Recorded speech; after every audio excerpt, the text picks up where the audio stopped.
Hi FlossTube, it's Carrie with Floss Boss Stitches. It's been a few weeks since my last video, and the reason is not because I didn't get much stitching done, but just having time to make the video and things that are going on, so that's why I haven't been around. You may notice I am coming to you from a new place. This is my mom's stitchy spot in Tennessee. The boys and I came for a little visit, and I thought, hey, I really need to do this video. Mom and Dad took the baby with them to Toys R Us to get big brother Gabriel something. So this makes sense. Lots of quilting. I threw up the TARDIS that is my nephew's quilt in the making because I know there are a lot of Whovians out there. So a lot to talk about, and I don't know how much time I'm going to get, so I'll jump right in. Haul first. Where I live in Florida, there is not a Hobby Lobby. So I always try to get it in when I come here to Tennessee. And a few weeks ago on Instagram, I saw somebody with like 1 million kits that were clearance. And I was like, oh. So I went to Hobby Lobby, and thank goodness there are 2 in this city because there was really cool stuff and it was pretty discounted, but it was just really nothing I would want. So it was killing me because I was like, must get clearance haul, and then I was like, don't want any of this. So we ran to the other location, and I was able to get a kit at each place, which, truth be told, I probably don't need to be stocking up too much, so it probably worked for the best. But the first kit I got was this Artiste, and it was normally $30, and it was marked to $6.50, so that's a big deal for me. It's called South of the Border Sampler, and I've never done one of these kits, and I've also never stitched on Ada that was not basically white. I mean, I have like a very light gray, and what else? Like the very light blue that I'm doing Brooks Books, but black, this will really pop. Also, I lived in Mexico for a few months of high school with an exchange student. So I feel a little extra close to Mexico. So I was like, oh, I like this kit. It says it's a sale. I'm not clear that I would fully have bought this or been interested in it even otherwise, but it all came together and I like it. So I'll look forward to stitching that up. It's a good one. Good colors. And it'll look good in Florida too. And then this was at the second location we stopped by, and I paid $4.30, and it was $20 originally, and it's a robot alphabet. I wasn't really sure. I really toiled with getting this one because the letters are only 2 inches tall, and I was like, you know, I never do, let's see, custom framing, and certainly on something so trivial. I mean, this isn't like a chatelaine or something.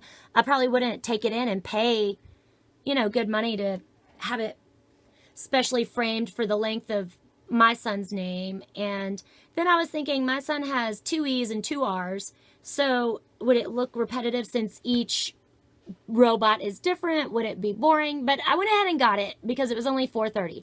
And I was pleasantly surprised that the chart actually has a few other things than the robot letters.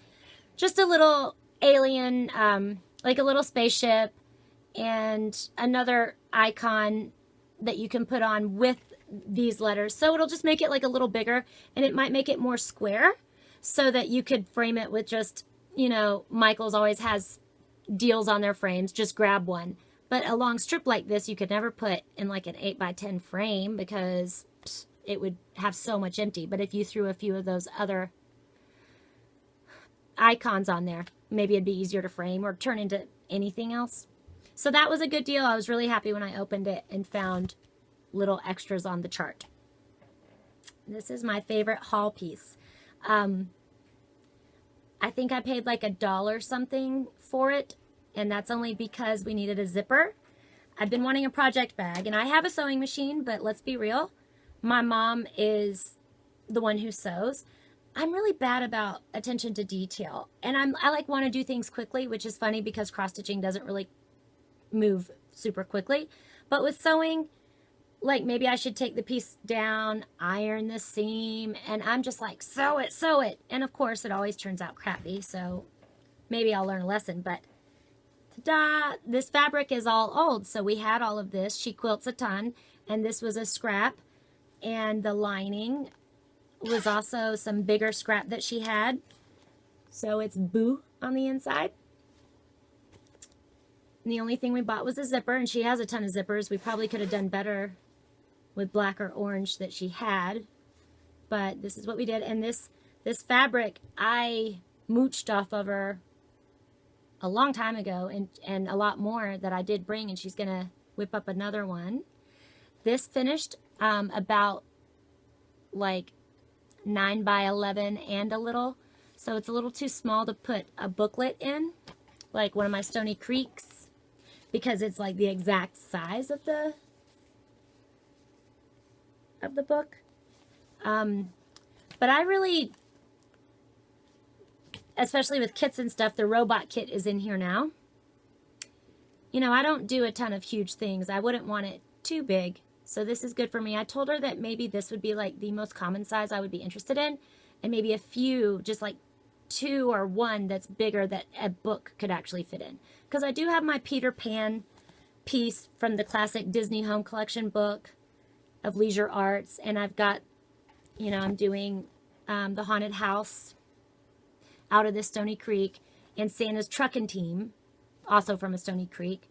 So I could need the book, but you know what'll fit in here? My iPad, which is where most of my patterns are, on the iPad. They're mostly digital, so that's the perfect size for me. Very exciting. I ordered a bunch of needle minders, and I think my mother-in-law ordered me the witches that are on clearance from Brooks Books. So we'll see when I get home to Florida if she did. And if she did, I'll have some needle minders from Nessa, and also Kate at No Name Needle Minders when I get home, and maybe the Brooks Books. And I'll show those next time, which hopefully it won't be so long between videos again, because I like it and it's fun, and it makes me stitch so that I'll have something to show. All right, progress. I think I'll go ahead and show the Stony Creek haunted house, haunted mansion. I called it a new start a couple weeks ago. I said I was going to call it a new start because before all I had done was this tree and a little bit of the fence, and I did that years and years ago. So I've considered picking it back up a new start. And there's a little bit of excitement to report because along with this progress, so the tree and the fence were already there, and I got part of the roof in, the biggest part of the roof on the top, and you know, a window will be here, another window will be here. This has another roof line coming across, and a part here. This was pretty fun to stitch, actually. I liked stitching that a lot. And I did make a change because you see that all these little critters in the front, the witch, the vampire, and Frankie, are all like a normal peachy flesh tone. I don't know if that's supposed to mean that they're kids in costumes, but why would a witch have a normal peachy skin tone? I know Hocus Pocus does, but come on an image like this, I'm going to change their skin tones to be like they're actually monsters, not that they're kids wearing costumes, if that's even what this is supposed to be. Because if it is, why do they have like weird teeth if it's just a kid in a costume? But I made Frankenstein's skin purple because, green. Because since when is Frankenstein not green-skinned? And I'm going to do Witchy Poo in a different green tone, and the vampire with like a bluey, bluish, I think would be good because, you know, they're the undead along with zombies. But also I need to tattle on myself for this one a little bit.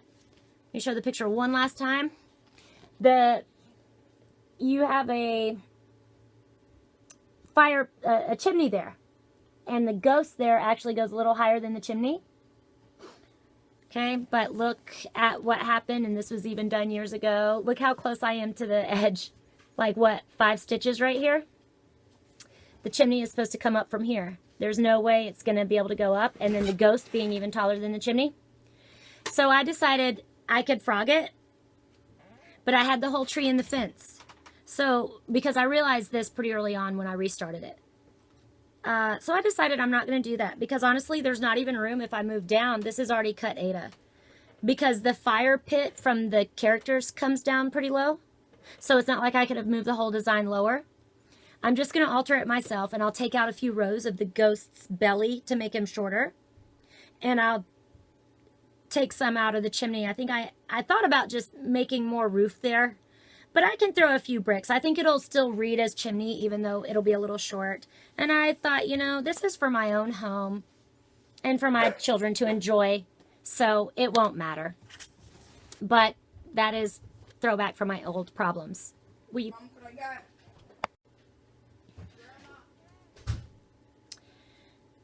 Okay, sorry about that little interruption. Gabriel was very excited about what he got at the toy store with Grandma and Grandpa. So the Ada being too short, that's nothing new. And I kind of am going to give myself a little bit of a free pass on it because it was started years ago before I turned over my new leaf. Okay. So then the other new start that I said I would have last time was Santa's Truckin' Team. Also a Stony Creek collection.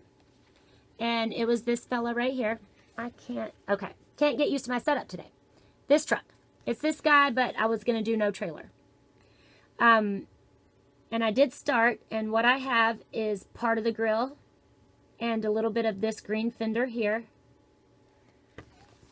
And I was really motivated to start this so I could use my needle minder, which is a little Rudolph. There's my grill and fender. And you see, honestly, I'm not probably as far as I should be here, but it's definitely going to have room for the entire design. And I definitely wanted to use this cutie, and this is from Needle Attractions on Etsy. And I did not mention my bobbin, the Molly bobbin, which I see on all kinds of websites, but I got mine on Needle Attractions as well. That's very good. And I've been talking about my Rapunzel piece, like since I started FlossTube, and it was the stained glass image that I got off of Pinterest, but and thought that it possibly was like reprinted without permission, but I've decided it was not because it's changed from everyone. Like there are several Etsy sellers with it and an eBay seller who is also on Etsy, but there's also even more on Etsy who sell it, but it's slightly different. They're all different. And this one that I get from Pinterest, which is from an Italian blog,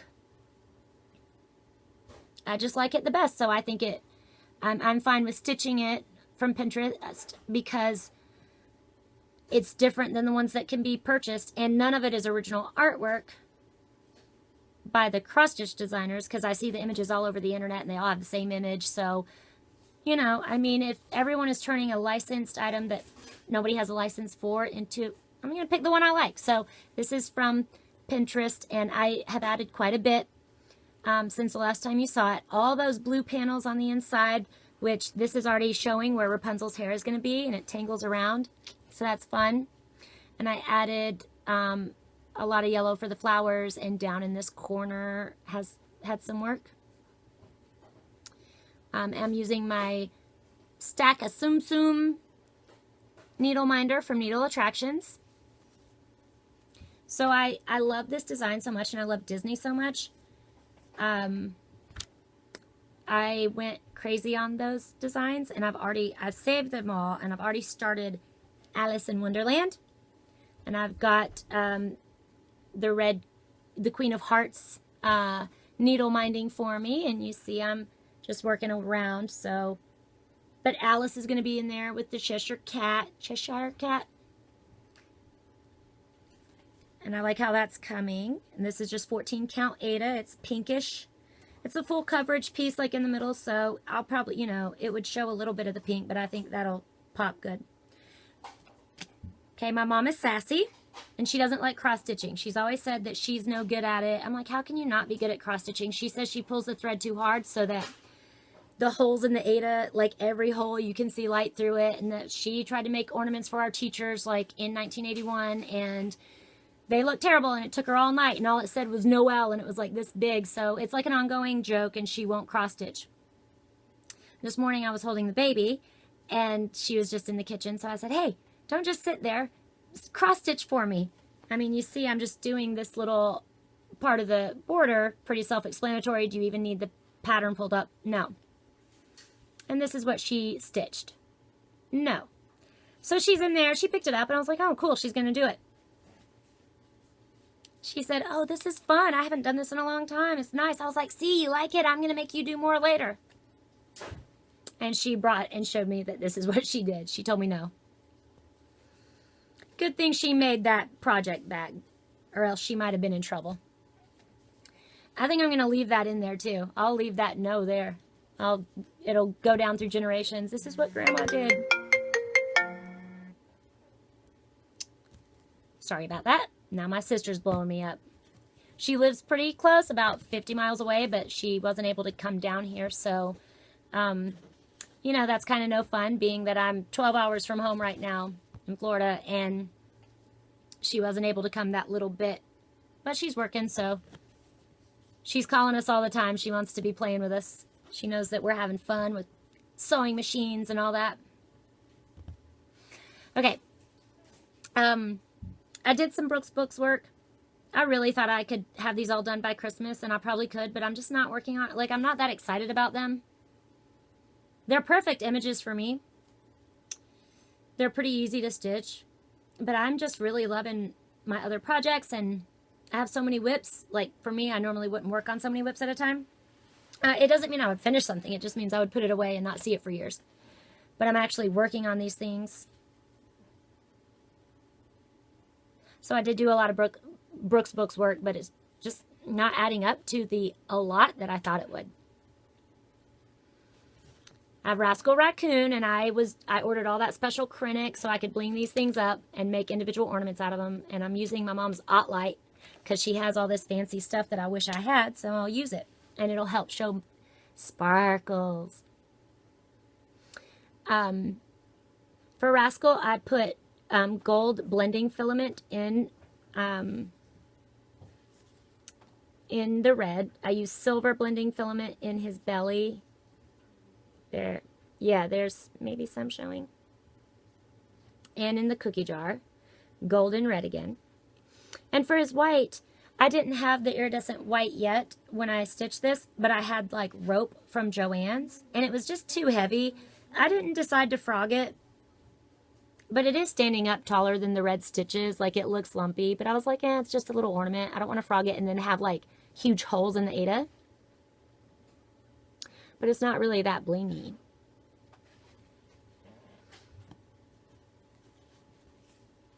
And I started Pearl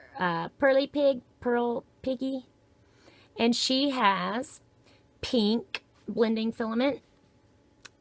It's 2 strands of blending filament, actually, is what I'm doing, and I'm putting it with 2 strands of DMC.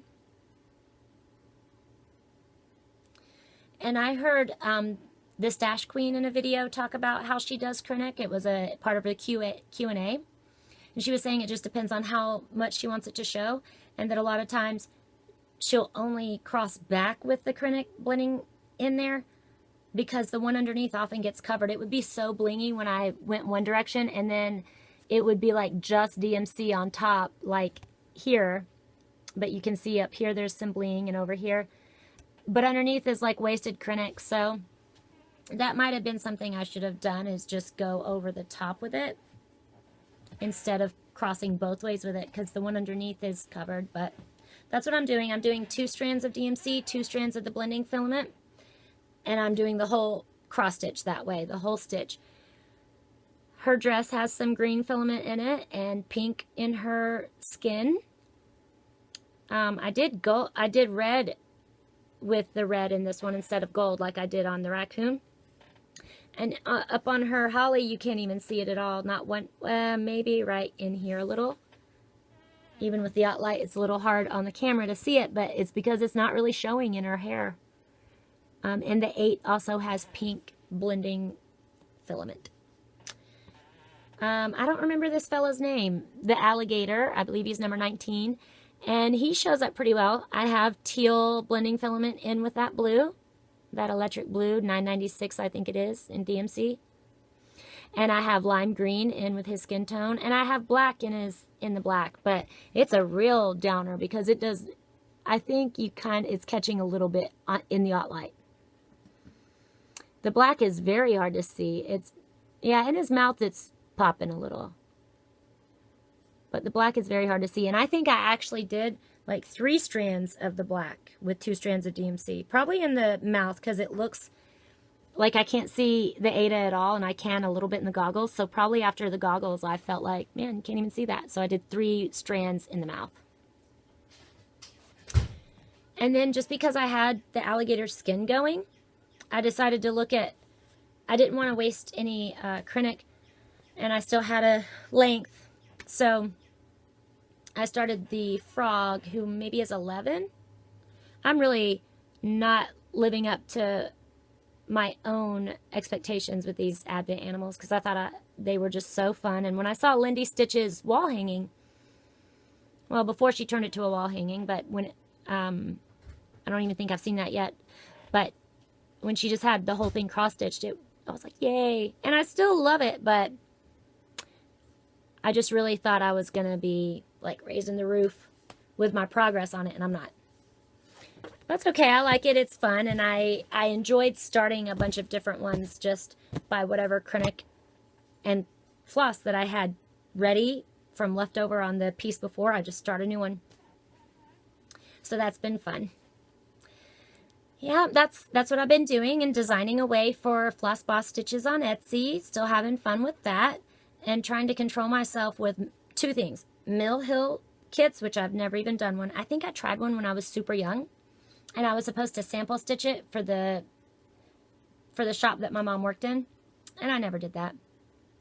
I was only 12, so I'll give myself some slack there. And needle minders. Oh, you should see my basket on Etsy. It's like, I'm getting emails all the time. Complete your purchase, complete your purchase. I'm just clicking away like, and then I don't go through with it. Because, I mean, you really could get carried away. Even the ones that are nicely priced, you could get carried away. But so far I've had some from No Name Needle Minders and from Nessa's Needle Minders on Facebook and Needle Attractions on Etsy. So I really need to just be satisfied, but they're like addictive. So anyway, by next week, hopefully I will have some more books and be able to focus on those and maybe set down some of the stuff that I'm having so much fun with, just because I do want those ornaments done. And I'll be able to show you my haul. I should have maybe the Brooks Books Witchy Poo sale of 10 characters, I believe it was. Yep, for $20, so that's pretty good. And that'll be fun because I've never worked on perforated paper. I still might not. I know that's what it calls for. I might just throw them on Ada. So we'll see, but that'll be a little surprise for you and me. See what I do with it. And get to stitching on all this stuff. So that's all I have for now. So I'll say goodbye from Mom's Stitchy Spot, where all the good supplies live and the Ottlight lives. I need an Ottlight. Have a good stitchy week. Bye.